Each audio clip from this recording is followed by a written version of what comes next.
On behalf of the King County Bar Association, Reverend Dr. Martin Luther King Luncheon Committee, welcome to our Feeding Your Soul by Feeding and Helping Another, Part 3, and the final component of our three-part luncheon series. My name is Richard Jones, and I am chair of our committee, and I'm also a federal judge in Seattle. If you missed the first two presentations, one on voting rights and one on education, you missed outstanding and very educational performances, one by Jeff Robinson and the other one by Trish Zico. They did an amazing job. They gave inspiring and impressive remarks. Please go back and see them. They are on the King County Bar Association website. Now, hopefully you've heard my prior remarks about how the program started in the mid-90s under the leadership of Judge Charles V. Johnson, retired Superior Court judge, and Phil Ginsburg. And since the mid-90s, each year our committee has hosted an annual luncheon to celebrate Dr. King's birthday. For 2021, we're going to slightly change things, and we have moved Dr. King's celebration up to right now. And you're probably asking, why? Well, obviously because of COVID-19, and we can't put together large gatherings because of the crisis and pandemic that we face at this point in time. Hopefully we can return to our large traditional gathering in 2022. So why are we celebrating Dr. King's birthday this far in advance? It's quite simple. We're in the middle of a crisis that's causing food challenges, food insecurity, as well as an educational challenge. Educational challenge for students who can't make a lot of different needs met, and it's impacting their ability to graduate from law school. Now, I'm pleased to announce that with this program that we started, we've already received a number of contributions from a number of firms, agencies, judges, and individuals. I'll give you an opportunity to see some of the contributors by way of sponsorship at this point in time. If your firm and agency and company are not listed as a sponsor, it's not too late, and we strongly encourage you to go talk to the people who are in charge, if you're not the one in charge, and see what you can do to be able to add your name to that list of sponsors of this desperately needed program. Now, as the date of this recording, COVID numbers are skyrocketing. No stimulus checks are on the horizon. Unemployment is rising, and additional shutdowns are greatly impacting our community. Our goal is to try and help folks who are in food lines, not because they want to be there, because they don't have any other options. Their only option right now is individuals willing to give a lifeline to help people. As a matter of fact, I saw in the newspaper in the last few days, the Seattle Times editorial section talked about the need to give to food banks because of the crisis that we're in. We are facing a need our community felt that we needed to address, and our committee felt the exact same.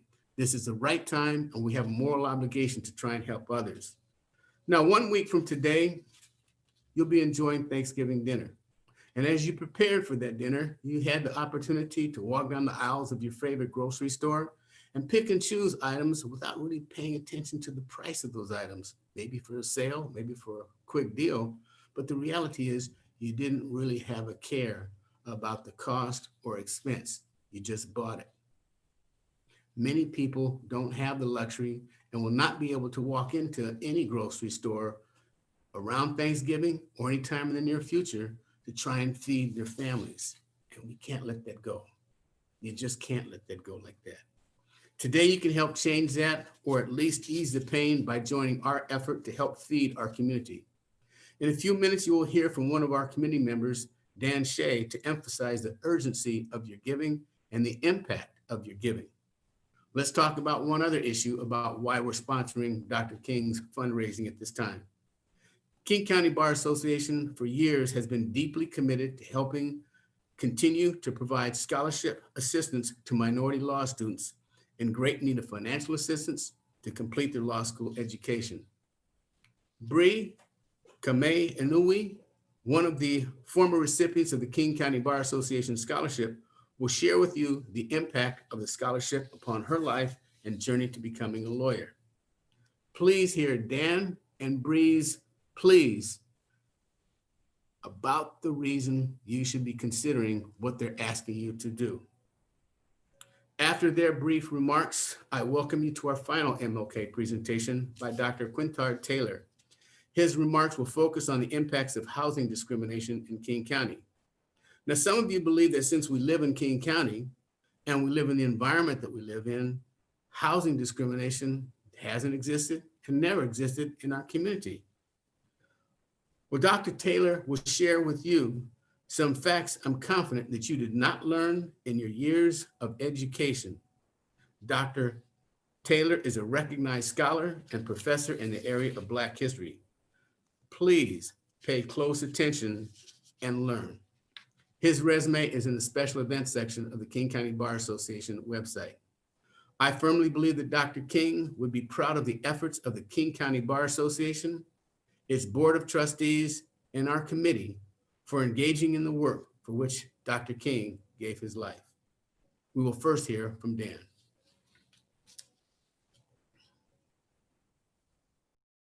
Good afternoon. My name is Dan Shea, and I am thrilled to serve on the KCBA's Reverend Dr. Martin Luther King Jr. Luncheon Committee. As Judge Jones mentioned, we have gone digital this year due to the COVID-19 pandemic. This year, the committee also decided that we needed to do more to help and serve our community. We need to continue to support the KCBA Foundation's Minority Scholarship, which has helped so many, but we must also help those in our community facing food insecurity. That is why this year we are asking the attendees of these programs to donate to both the KCBA Foundation's Minority Scholarship Fund, but also Northwest Harvest. Northwest Harvest is one of King County's largest food banks and also helps to create a community of other local food banks to increase not only their buying power, but their overall impact on food insecurity in our communities. These partnerships include local food banks such as the White Center Food Bank, the Pike Market Food Bank, St. Vincent de Paul Georgetown Food Bank, and so many more in the King County area that are helping the members of our community during this unprecedented time. The COVID-19 pandemic has changed everything about our daily lives. Many of us are still working from home with no date of return, and we're not able to see loved ones. But this pandemic has most likely had the greatest impact on those of our community with the least. Just think about how much your grocery bill has gone up since the pandemic started. This has had an even more dramatic impact on our food banks in the King County area. Prior to the pandemic, Northwest Harvest was able to create 4 nutritious meals for every dollar they received in donations. Now, due to the increased cost and continued supply chain disruptions, that $1 can only provide 1 nutritious meal. While the buying power of each donation has diminished, its need is even greater now. Just think of this, that $5 latte that myself and I know so many others may have even while working from home can still help those in need. That $5 instead of a latte can go to providing 5 nutritious meals in this pandemic. And those small donations can amount to so much more when we all band together. Today, our speaker will focus on giving children the education they deserve. A key part of that is ensuring our children have enough to eat, to be able to learn, and to be successful. Again, this pandemic has highlighted the need to address childhood food insecurity now. In Seattle Public Schools, just over 200,000 children qualify for free or reduced lunch, but it is unknown how many of these students depend on the food they receive at school as their only source of nutrition for the day. With so many families not able to access food through school programs, even those that are set up in this emergent basis by the schools or the districts, they are now turning to our local food banks for this need, which again has increased the need and the importance of donating to our local food banks. This can also be highlighted for our law students that benefit from the minority scholarships. Those law students will likely face new and unforeseen challenges due to this pandemic. Decreased scholarship awards, decreased abilities for grants or other funds, while facing increased tuition costs, increased housing costs, and increased food costs may lead even some of our own law students to face food insecurity and turn to these food banks in their hours of need. Or even worse, making the hard decision that law school is just too expensive for them to attend. That is why the committee has decided to act now, but we need your help. Based upon pre-pandemic figures, it would cost $134 million to solve food insecurity in King County alone for just 1 year. Due to the increased cost, I'm sure that this figure is much higher now. So on behalf of the entire Reverend Dr. Martin Luther King Jr. Committee, we would like to thank each and every one of you for your continued support of the Foundation's Minority Scholarship, and now for your donations to the Northwest Harvest through our programs.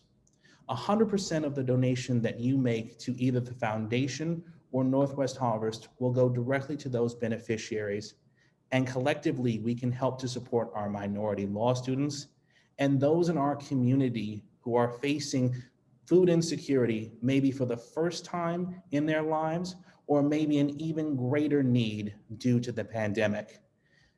Together, we can fight food insecurity and to help support our minority law students in this unprecedented time when we are most likely facing food insecurity that has not been seen in a generation. The Reverend Dr. Martin Luther King Jr. once said that life's most persistent and urgent question is, what are you doing for others? Today, you can answer that question by contributing to the Northwest Harvest and other food banks throughout the King County area, and through your continued support of the KCBA's Minority Scholarship Fund. On behalf of the entire committee, again, thank you for all that you do and for the support that we count on for so much.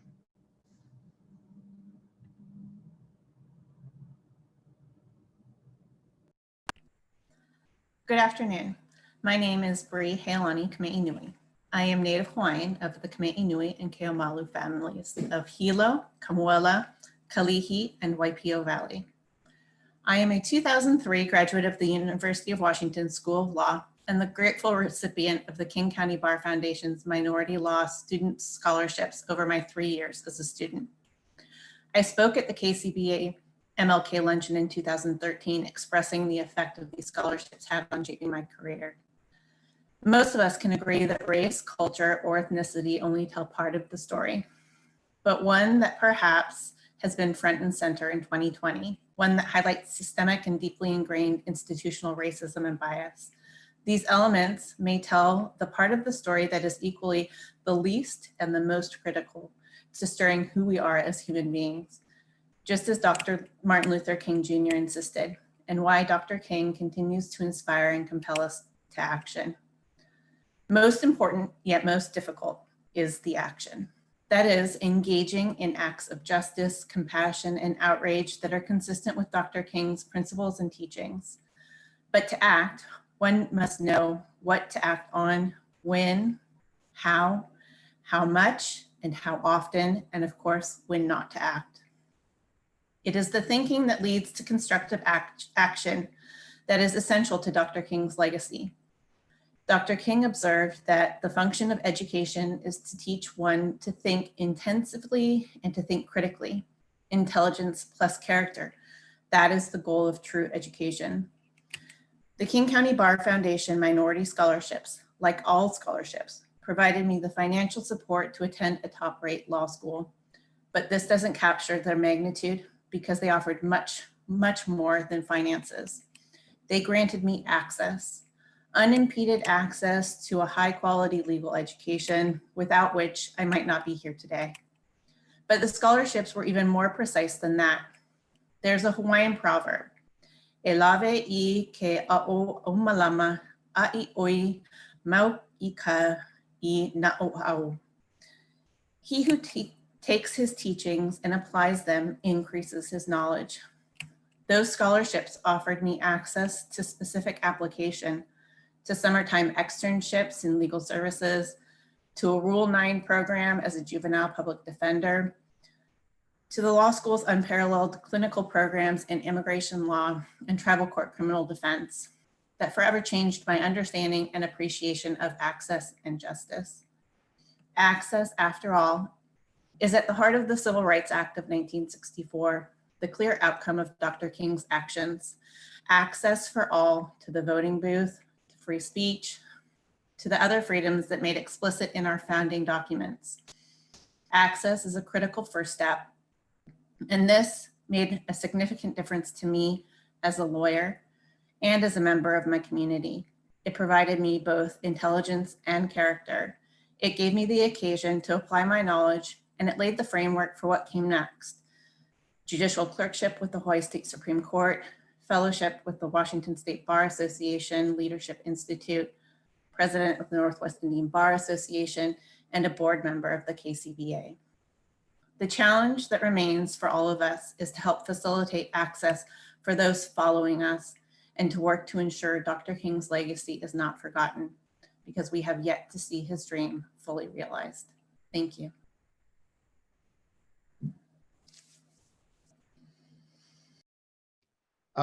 Thank you, Judge Jones, for that gracious introduction.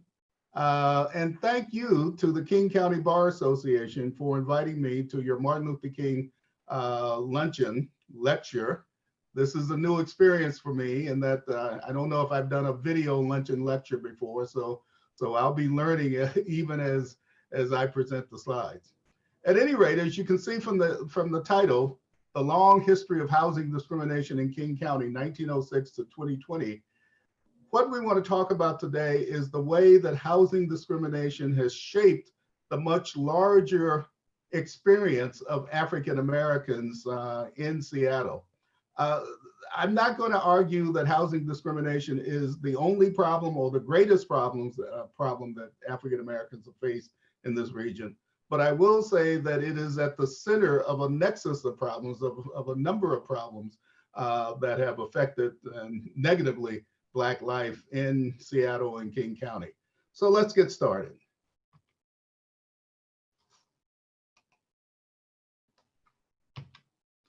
The very first slide you see here is from A. Ludlow Kramer, and there may be some attorneys in the audience who are old enough to remember Ludlow Kramer. He was the Secretary of State for the state of Washington in the 1960s. And as you can see, he wrote about the whole issue of racial discrimination. This is from the preface of a report that was issued in 1968 called Race and Violence in the State of Washington. And I call it kind of a mini report, or a small version of the much larger Kerner report that was issued in 1967. That was a famous report that said, we are drifting into a period where there are two societies, equal, unequal, divided and unequal. Well, the Kramer report, and I'll call it the Kramer report, essentially repeated what was said in the larger report, except that it talked about Washington. And the reason I'm leading with this slide and this quote is because we often think of ourselves, we in the Pacific Northwest, and particularly in Washington, and especially in Seattle, we think of ourselves as beyond the heritage of slavery, that essentially we were not in the Union when the Civil War broke out. There was never a mass of slaves or slaveholders in this state, and yet we were affected by this. And I think you'll see as we progress, you'll see how that effect would extend almost to this day. Let's start out with a very, very brief history of Seattle. Many of you know Seattle was founded in 1851. And by 1858, it had its first Black settler. The picture you see on your screen is Seattle in 1866. And you can see it was a raw frontier town. If you can see my cursor, the building in the upper left, the kind of substantial building in the upper left, is actually the University of Washington, the first version of the University of Washington. Seattle was literally hugging Elliott Bay. It was built around the waterfront and a few hills that were sort of bordering the city. And you can see from this map from 1890 that Seattle was physically very, very small. As a matter of fact, I remember one person indicating that they didn't understand why the first AME church was built on 19th Avenue, because it was literally out of town at that point. You can see here also on the right, one of the first and perhaps the most prominent 19th century Black settler in Seattle, William Gross. Gross was the owner of the first hotel, actually a rooming house. He was also a major landholder. And you can see on the map, the William Gross farm essentially became the center, or one of the centers, of what would eventually emerge as the African American community. One of the things I think a lot of people don't realize is that the early Black community in Seattle was physically integrated. In other words, Black people lived in every corner of the city, in some instances in very prominent locales, and Black people were business people. And their clientele, because Seattle had no significant Black population, and because even the white population was small, their clientele was essentially the white community. As a matter of fact, I would say that Black people were both in terms of their residences and in terms of their role in the economy, more integrated into the general economy of Seattle in the 1890s than they would be in the 1990s.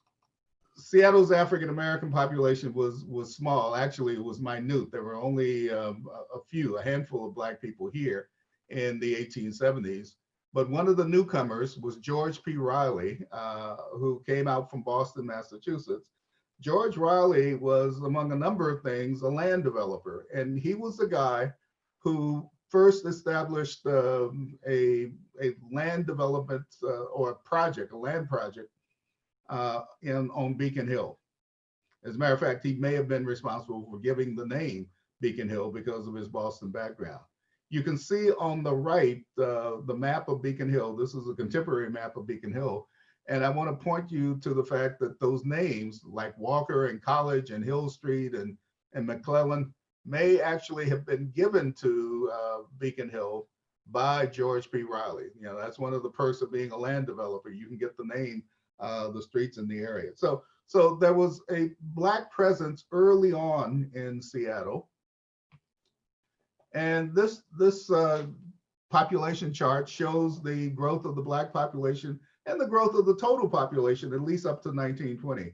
And the operative word here for both the Black population and the total population is that they were very, very small. Even in 1880, there were only 19 Black people and only 3,500 whites in all of Seattle. So Seattle was still in the 1880s into even the 1990s, and some would say even into the first decade of the 20th century, a frontier city, a frontier community. And it's that frontier community that was striking because it was open and tolerant of African Americans, at least in comparison to what would happen in the 20th century. I want to point you to this slide, which says Black Rights in Washington, 1900. And as you can see, African Americans had a political experience in Washington that was vastly different from what was happening, obviously, in the South, or even in many areas of the East and the Midwest. As a matter of fact, attorney Robert O. Lee was one of those Black pioneers in Seattle. He arrived in 1889, the year that Washington became a state. And you can see what he says. I came to Seattle seeking a place where race prejudice would not interfere with my prosperity. There was an optimism about Seattle among the early Black settlers. There was a belief that Seattle was going to be vastly different. And in fact, it was vastly different from most of the areas where they came from. Places like Mississippi, which of course is the state of origin for Horace and Susie Rebels Caton. I should say that the Catons were the most prominent African-American family in Seattle in the last decade of the 19th century and the first decade, maybe even the first 2 decades of the 20th century. Horace Caton was a newspaper editor. He was the editor of the Seattle Republican, And for one brief moment in the first decade of the 20th century, the Seattle Republican was the second largest newspaper in circulation in the city of Seattle. Notice I didn't say the second largest Black newspaper. It was the second largest newspaper in terms of circulation in Seattle. We don't have time to talk about exactly how that came about, but Horace Cayden was able to meld general political news, especially about the Republican Party, and news about the Black community in some of the interior pages of the paper. And as you can see here, Cayden is sitting with the Washington Republican Central Committee. In other words, these are the men, and they were always men at this point, these were the men who essentially controlled Washington politics, or Washington Republican politics at the time. And the Republican Party at the time was the dominant political force in Washington. Cayden really believed in the freedom of Seattle and the Northwest. You can see it from this quote here. This is from August 31st, 1906.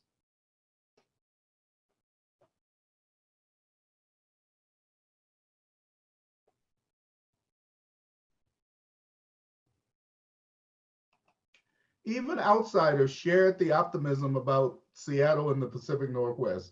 One of those outsiders who visited was W.B. Du Bois.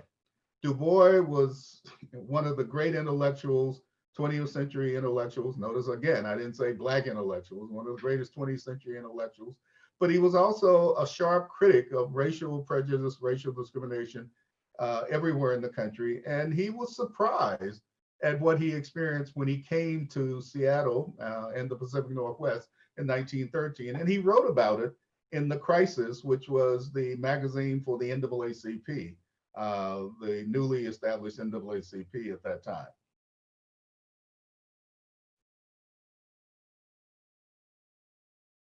Ironically and unfortunately, the kind of openness and tolerance that Seattle represented to Horace Cayden and it represented to W.B. Du Bois was already beginning to change.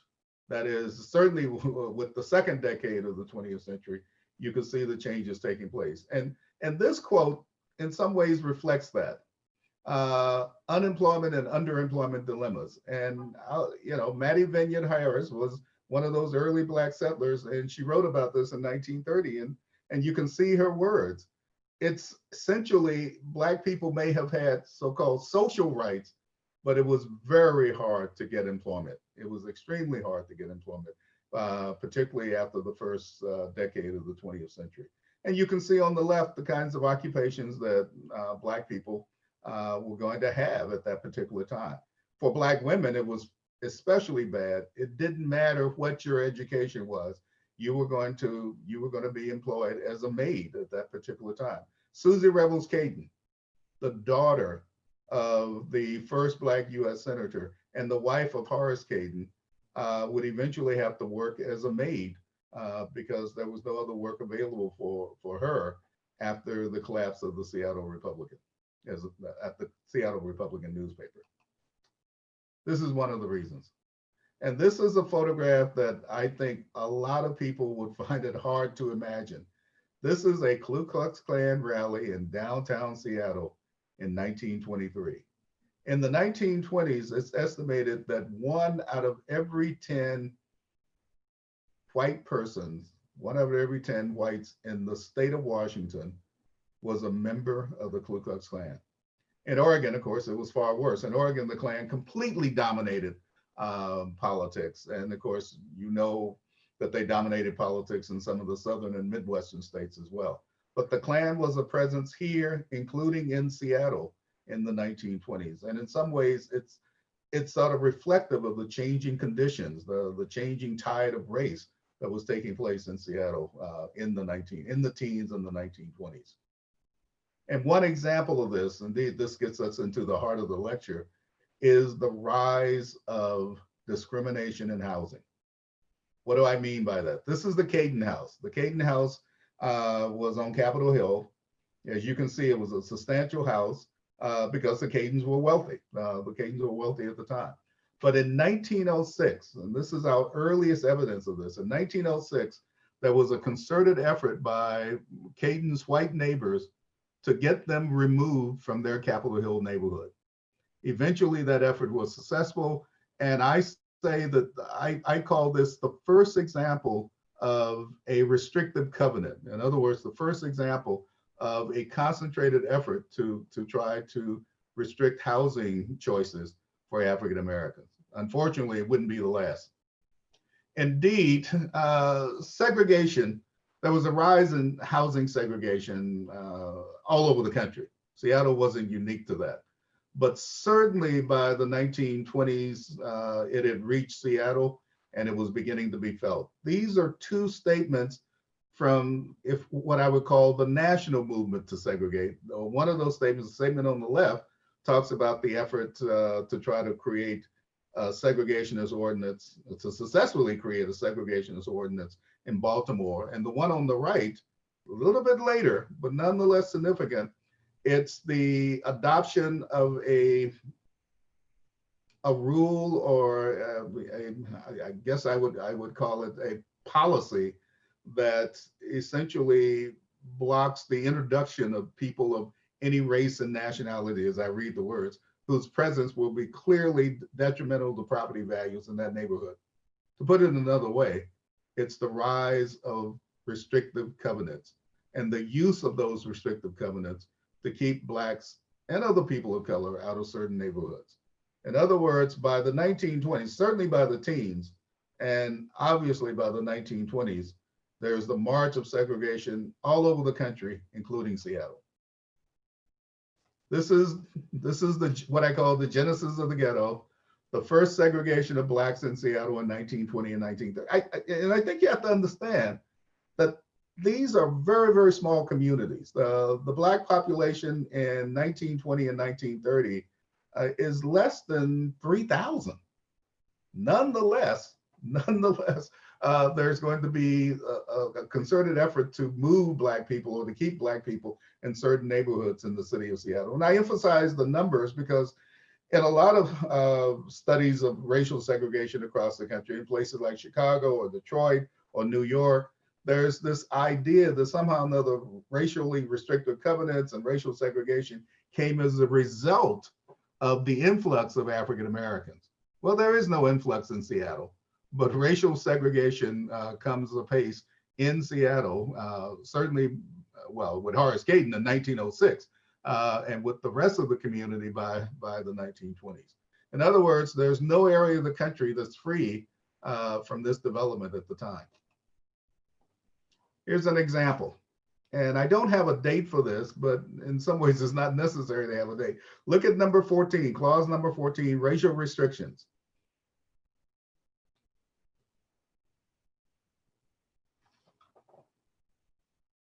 Ennis-Arden is, as you can see, a restricted residential community in the northwest section of Seattle. This is the language from an actual 1938 deed to a 23rd Avenue home. And this is, as you know, 23rd was really the cusp of the border of the Black community at that time.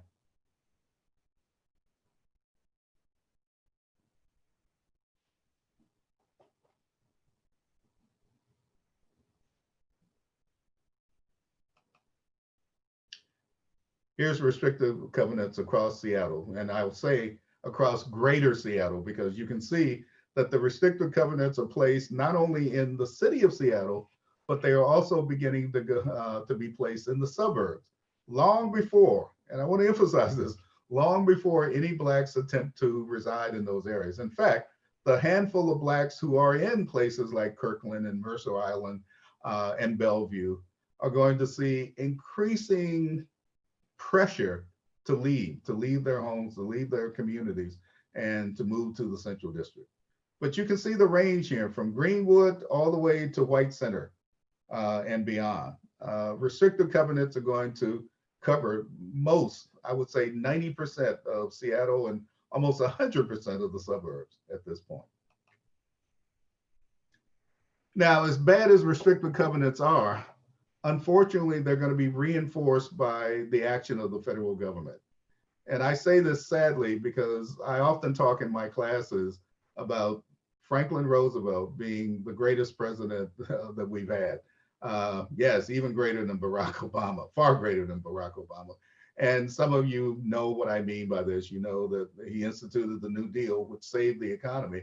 And of course, he was the architect of the victory in World War II, even though he didn't live to see the end of that conflict.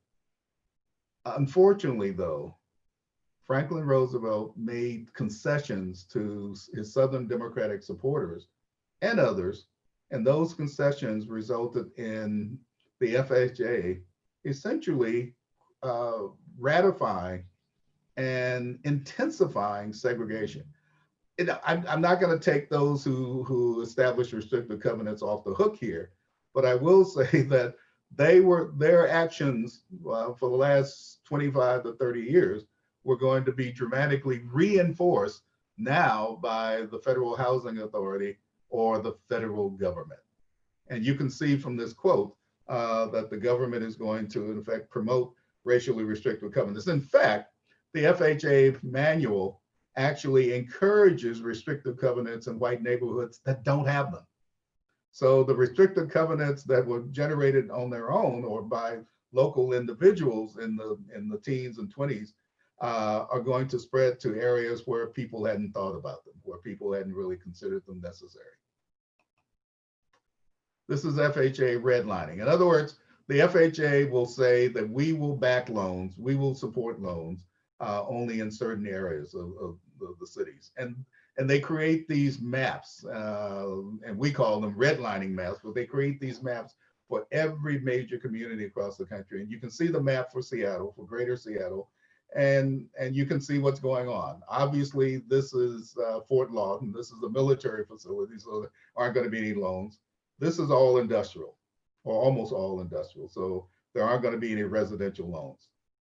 This is the Central District. And to some extent, this is the area south of the Central District, South Seattle, although the restrictions were usually against other groups of color. But here, D5, this is the Central District. This is what will become the heart of the ghetto, D5, D4.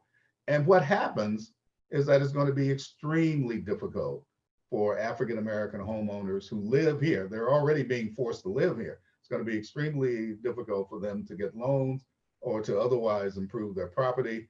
And so the perception of Black people living in ghetto conditions or creating ghetto conditions is actually going to be reinforced by the redlining policies of the federal government, especially in Seattle.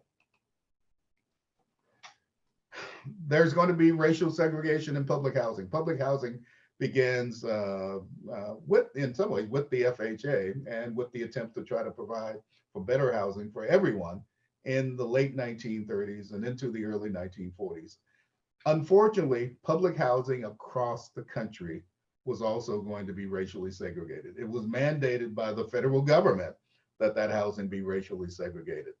There is one person, a remarkable figure named Jesse Epstein, who, as you can see, was the first director of the Seattle Housing Authority. And he actually pushed back against the segregation. This is Yesler Terrace on the left. Yesler Terrace, I'm sorry, there's thunder and lightning in the background. You'll hear some of this as we continue. Yesler Terrace, opened in 1940, became the first and one of the few integrated public housing projects in the entire country, not just in Seattle, but in the entire country. And I use this as an example of what could have happened, but didn't. Public housing would increasingly be segregated all across the country. Now, as I said at the beginning of the lecture, there's a nexus, there's a connection between segregated housing and other problems. And I don't know if you can argue that one creates the other, but they all combine to create difficult situations for African Americans. There's the ongoing struggle for jobs. African Americans find it very difficult to be employed in all but a few occupations. That restricts their income. And so by definition, that makes it very difficult for them to have the money or the resources to fix property, even when they don't have to have or they don't need an FHA loan. World War II comes, and as you all know, World War II changes everything, especially in Seattle. I think you already know the statistics. There are 3 cities that grow because of government contracts to industrial firms more rapidly than any other cities in the country. The first is Detroit. Detroit was completely transformed by the war. The second is Los Angeles. Los Angeles becomes the center of shipbuilding. And the third is Seattle because of Boeing. And so you can see the migration patterns. And notice these are white and African-American migration patterns. In other words, both whites and blacks came to the West, came to the Pacific Northwest in World War II. Unfortunately, when blacks came out, there was the promise of jobs, at least initially, but they often ran up against racial discrimination. Here's, I have on the left this Dr. Seuss cartoon from the 1940s, and I have on the right the consequence of this kind of segregation. And look at the catch-22, if you will. This is Boeing and the Aero Mechanics Union. They both, I won't say they conspired, but they worked hand in glove, literally, to keep Black people from being employed at Boeing. Eventually, that employment, those employment restrictions will break down, and that's the subject of another lecture. But what I want to show you here is, and this is something that a lot of people don't realize, Boeing built airplanes. There's no question about that. But Boeing was also a real estate developer. In other words, some of the Boeing company resources were used to develop suburbs, both in north of Seattle and, of course, south of Seattle as well. And what happened here is that Boeing followed the pattern. Boeing followed the pattern of racial discrimination, racial segregation. In other words, they put restrictive covenants into all of their projects in the 1930s and well into the 1940s. So Boeing becomes one of the agents of residential segregation in Seattle at this time. Segregation and discrimination generally was going to emerge as in dramatic contrast to what Seattle at least believed it was before. It's impossible by the 1940s to hide the ghetto. It's impossible by the 1940s to hide racial discrimination, blatant racial discrimination. And one of the people who spoke to this was Mayor William F. Devin. Devin said these words on the campus of the University of Washington in July 1944. And I think our current mayor could issue the same words. We are in a crisis, and that crisis was clearly evident in Seattle in 1944 and unfortunately extends right to this day. This is the ghetto. I know it doesn't necessarily look like what we would normally imagine as the ghetto, but I want you to look carefully at this photograph. This is Seattle's Central District in November 1946. There was a rare Thanksgiving snowstorm, and so everything is covered. Almost all of the houses are covered, the streets are covered by snow. Don't know if I should apologize for the thunder and lightning, but we're getting a rainstorm, a thunderstorm here as I talk, and so you can hear it in the background. But if you look at this photograph, or you look at it carefully, and you go beyond the downtown area and what looks like Harborview Hospital, anything from there all the way to the bottom of your screen, all of that is the Black community. In other words, that's where African Americans are confined to live. We cannot live anywhere else in Seattle except in this area. And of course, you can see what happens on the ground. You can see that the restrictive covenants are in place before the Great Migration. But what happens is that the Great Migration takes the Black population from about 3,000 to 16,000. And all 16,000 of those people are now crowded into the same area of the city where Blacks had to reside in 1940 or 1935. In other words, the ghetto existed before. Now it's going to be increasingly crowded. This is Washington's Black population map in 1960. And I use this to emphasize the fact that in the 1960s, finally, it looked like we were going to get change And that change came from activism, not unlike today. It was the activism of the civil rights movement. And for those of you who may not know this, when we think of the civil rights movement, generally we think of Selma, we think of Birmingham, we think of those cities in the South and in the East. The civil rights movement was in Seattle as well. There were literally hundreds of demonstrations from 1960 to 1970, and they involved thousands of people. And when I say thousands of people, I mean mostly whites who were committed to the idea of racial justice at that time. It's not unlike what happened in the wake of the George Floyd murder. As a matter of fact, I see this as kind of a mirror, what happened this summer as a mirror of what was going on in the 1960s. Large numbers of whites stood up and said, this kind of racial discrimination is wrong. Seattle, this is Roger Sale, a University of Washington professor and civil rights activist, and you can read his quote.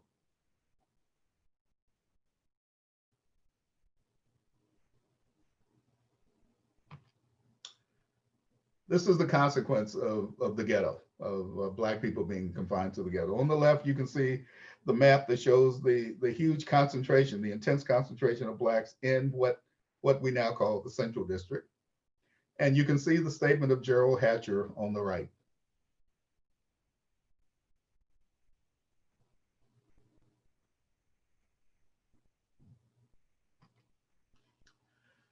Unfortunately, the courts were not allies of civil rights, or at least not allies of the attempt to try to open up housing for African Americans at that time.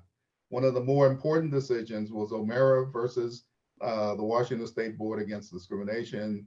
The Washington State Board Against Discrimination was the agency that was established to try to ferret out racial discrimination and racially biased practices. And it attempted to try to if you will, support an individual who tried to buy property in an area outside of the Central District. The case eventually went to the state Supreme Court. The state Supreme Court, by a 5-4 decision, said that the Washington State Anti-Discrimination Act does not apply to housing. In other words, housing discrimination would continue. The protests obviously will continue as well. This is a pro-open housing demonstration in Seattle in 1964. Open housing meant simply that Black people and other people of color should be able to buy housing in any neighborhood in the city of Seattle and beyond if they can afford the housing. In other words, there should be no housing discrimination based on race. Of course, there was opposition. There was a lot of opposition to open housing at that time. You can see this reflected in the editorial written by Phil Bailey for the Argus newspaper. In fact, when Seattle passed an open housing ordinance, it was actually voted down overwhelmingly by referendum the next year. It passed the ordinance in 1963.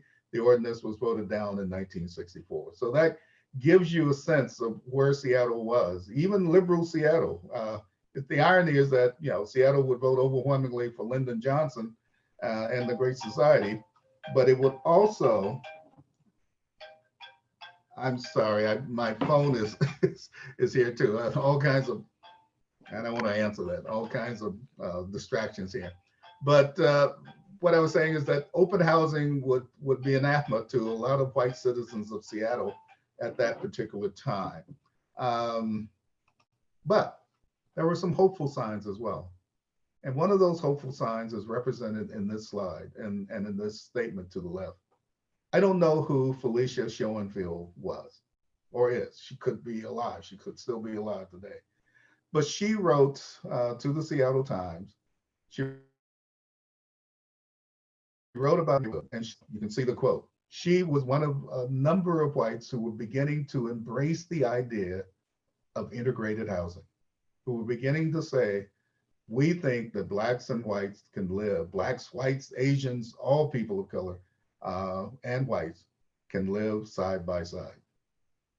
It was a movement, it was a powerful movement. It was a movement that would sweep across Seattle between 1964 and 1968. And it would result in, by 1968, Seattle moving towards passing a new open housing ordinance. Remember, the one that was passed earlier was voted down in referendum.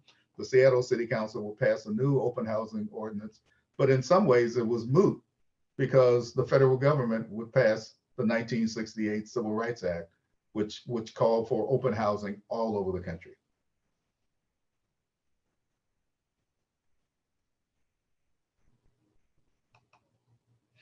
Now, remember what I said, there are corollaries, there are consequences that come out of racial discrimination in terms of housing. One of the most important of those consequences is school segregation. And I think you can look at this chart and you can see the schools, the Seattle high schools in 1962, and it doesn't take long to figure out where the Black people were. Franklin and Garfield were, of course, schools in the Central District. And you can see how small the numbers are everywhere else. I point to Rainier Beach because Rainier Beach probably is a predominantly Black school today. But at that time, of course, there were only 13 Black students in 1962 at Rainier Beach. And of course, the question of the desegregation of the schools convulsed Seattle. It occupied a lot of the time and thought of Seattleites from the 1960s, how about almost up to today, that there has been this long struggle to figure out how quality education could be delivered to African Americans. And at least in the 1960s and the 1970s, the assumption was that busing would bring it. Unfortunately, that didn't work. And one of the reasons that didn't work is because, as you can see from this, white parents took their kids out of schools because they often took their kids out of the city of Seattle. There was a rapid growth in the suburbs in the 1960s. Now, I don't want to argue that the entire reason for the growth of the suburbs was to try to avoid racially integrated schools in Seattle, but I don't think we can dismiss it. I think there were a number of parents who said, we're not going to abide by busing, and we're not going to abide by the integration of the schools, because they believed, rightly or wrongly, they believed that the integration of schools would not be in the best interest of their children because African Americans were not high achievers in schools. And the test scores began to reflect on that. I think this is the first time, in the 1980s at least, the first time we began to see the so-called achievement gap. Now, there are a lot of reasons for the achievement gap, and I don't have time to go into them in this lecture, but one of the consequences of this is that African Americans, and here are the tables, African Americans were increasingly isolated even in the schools in Seattle as the white population fled the city. And of course, we're not just talking about whites sitting next to Blacks. We're talking about, in many instances, a kind of a defunding or a more difficult funding of those schools that are increasingly Black in the city of Seattle. And you can see it here. This is a tale of two schools, Roosevelt and Rainier Beach High Schools in 1985. Try as we might to talk about equality or equity in terms of the facilities, Roosevelt High School simply had more resources than Rainier Beach. Roosevelt was an overwhelmingly white school. I think it still is. Rainier Beach by this time was becoming an increasingly Black school. And the resources just weren't going to Rainier Beach. And of course, the question of resources, the question of the achievement gap, it continued to roil Seattle politics in general, really I was going to say right up until the 1990s, and then I was going to extend it to February 2009 with Superintendent Maria Goodloe Johnson closing schools and people saying, well, this is terrible because most of the schools were in the Black community. But I just read the paper this morning, and it looks like, if I'm getting this right, the NAACP, the local NAACP, is calling for the firing of the current superintendent, Denise Junot, because she has not done, at least in their view, she has not done enough to bring about equity in education for African American students in Seattle. So this is an ongoing issue. This is not something that happened a long time ago. Uh, and I would argue, we don't have enough time for it now, but I would argue that the root of this problem is segregated housing. The attempt to integrate, or excuse me, to isolate, that's the better word, to isolate African Americans in a particular section of the city with bad schools and all that comes from that. One other consequence of this, of course, if you have bad schools, schools that perform poorly, and they are full of students who don't do well academically, it's not a surprise that there will be a crime problem. It's not a surprise, and I'm not justifying crime based on poverty, but it's not a surprise that there will be increasing poverty, and that poverty in many instances will be connected to a rise in crime, or vice versa. But something else is going on, as you can see from this chart. We as a society began to penalize drug use in ways that we hadn't before.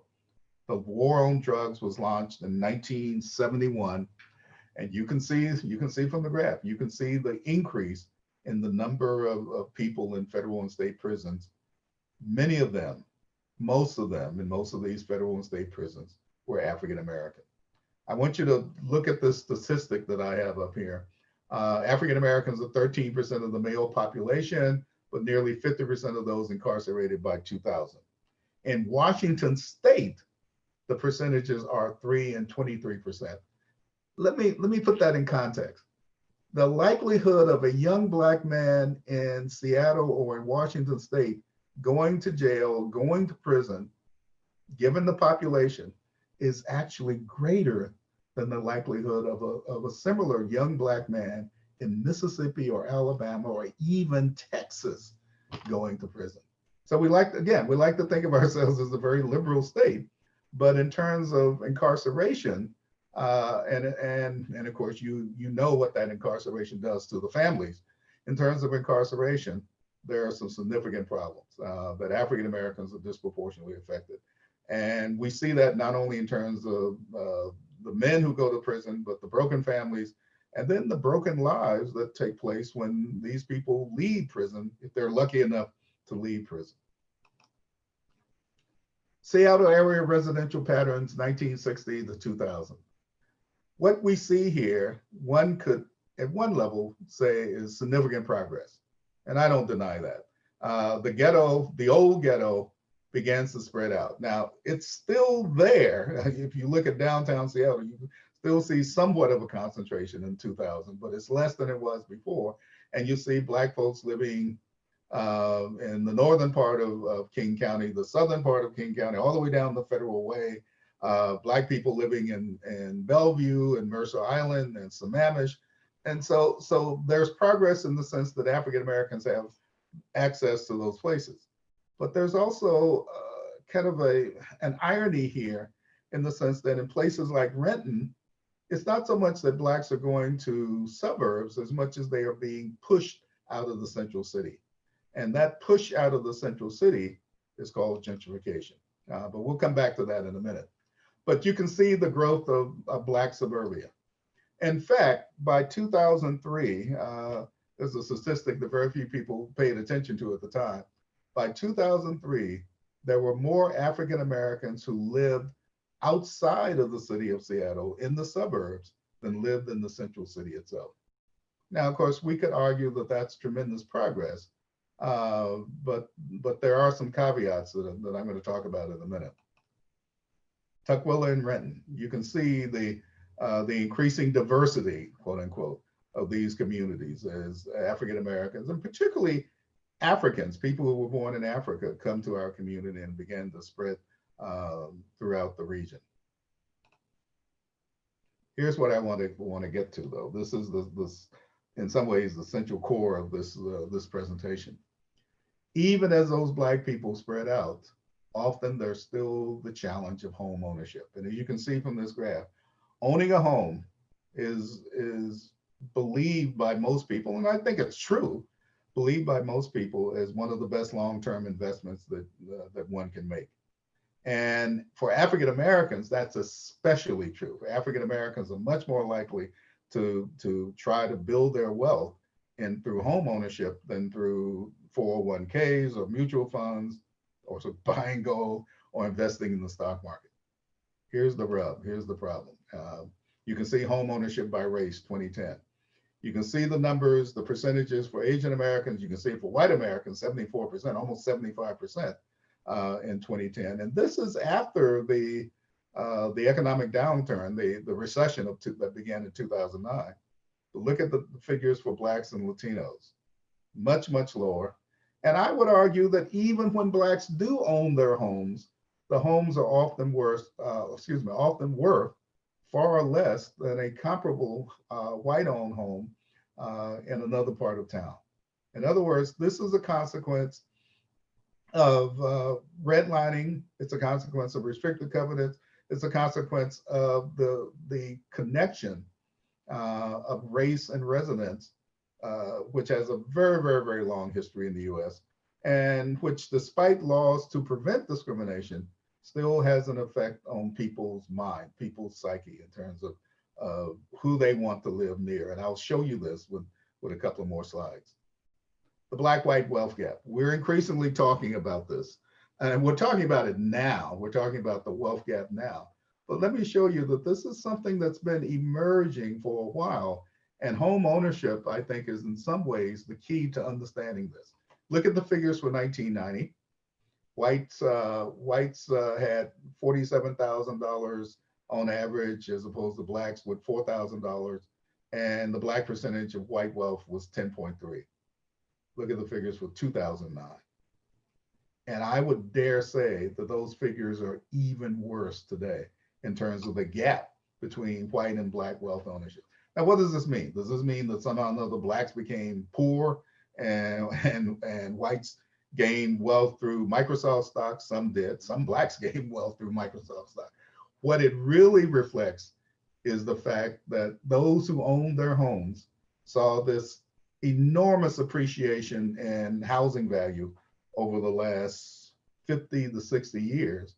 And those who didn't own their homes, and remember the statistics for Blacks, those who didn't own their homes did not participate in this rise in wealth.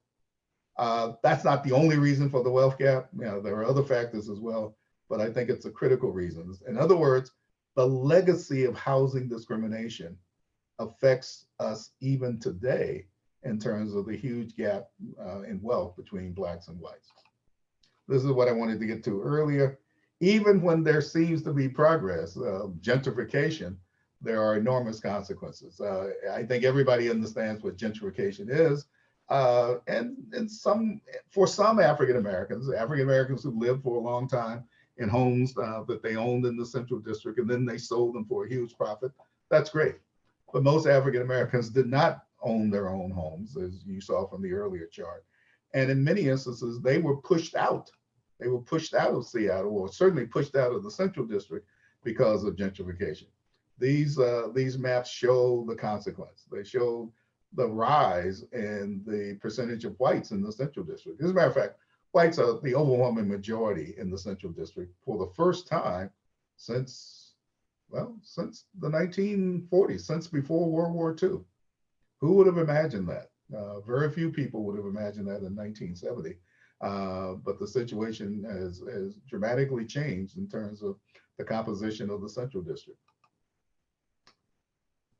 Challenging racial segregation. This is the first of the last two slides.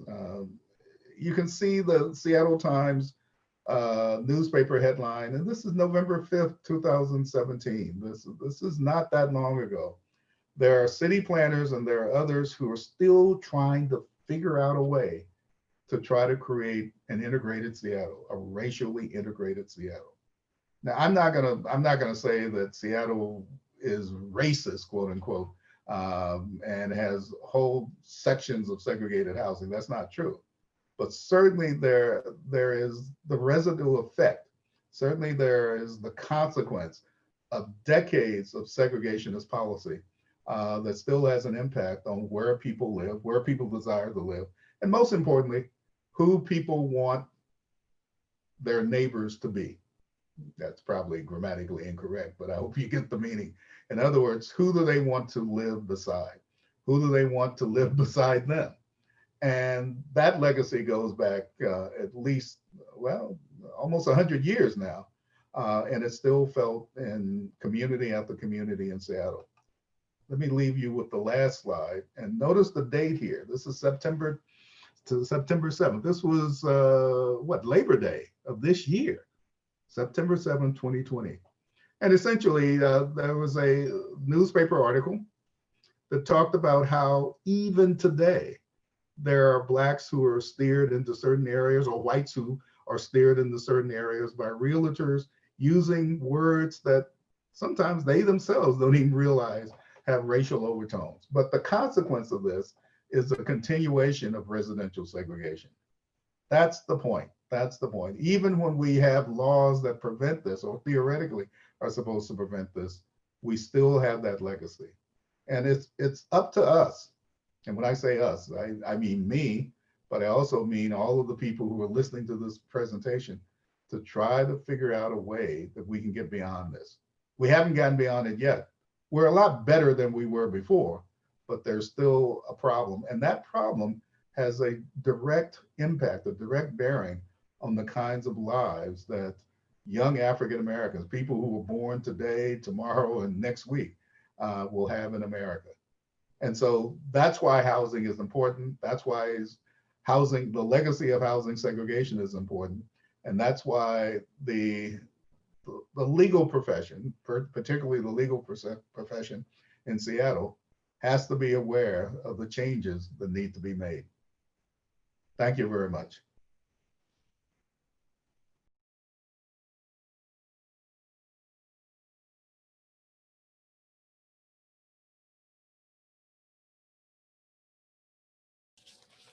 Thank you all for joining us this afternoon. Dr. Taylor, as expected, did another amazing job.